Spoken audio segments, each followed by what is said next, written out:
Hello students, आज हम पढ़ेंगे प्रॉपर्टीज ऑफ इंटीजर, जिसमें हम पढ़ेंगे closure property the sum of two integer in always an integer. जब दो इंटीजर को हम सम करते हैं तो उसका आंसर हमेशा ही एक इंटीजर आता है। अब इसको एग्जांपल के थ्रू जानते हैं। 5 + 9 ये दोनों एक इंटीजर है, इसका आंसर 14 आया है, ये भी एक इंटीजर है। 4 + -8 ये एक पॉजिटिव इंटीजर है और ये एक नेगेटिव इंटीजर है। मैं आगे पॉजिटिव और नेगेटिव इंटीजर को इससे पहले की वीडियो में समझा चुकी हूँ, तो अगर आपको ये समझना है तो आपको इसका पिछला वीडियो देखना पड़ेगा। इन दोनों को सम करने पे -4 आंसर आता है, जो कि एक नेगेटिव इंटीजर है।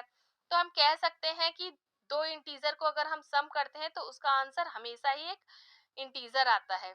If a and b are any two integer then a minus b is always an integer। जब हम दो इंटीजर को माइनस करते हैं, सब्सट्रैक्ट करते हैं, तो भी उसका आंसर हमेशा ही इंटीजर आता है। एग्जाम्पल के थ्रू समझते हैं।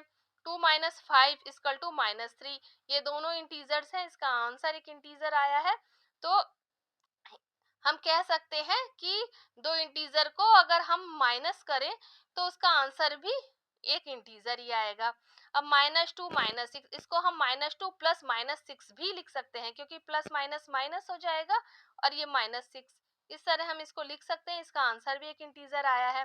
The product of two integers is always an integers. जब हम दो इंटीजर को मल्टीप्लाई करते हैं तो उसका आंसर भी हमेशा ही एक इंटीजर आता है। 7 × 5 35 ये दोनों एक इंटीजर है। 9 × -6 ये दोनों भी एक इंटीजर है, तो इसका आंसर भी एक इंटीजर आया है। बट डिवाइड के केस में ऐसा नहीं होता है। एग्जांपल के थ्रू समझते हैं। 16 और 5 दोनों इंटीजर है, इन दोनों को अगर हम डिवाइड करते हैं तो 16 / 5 तो ये एक फ्रैक्शन का रूप लेगा, ना कि एक इंटीजर होगा।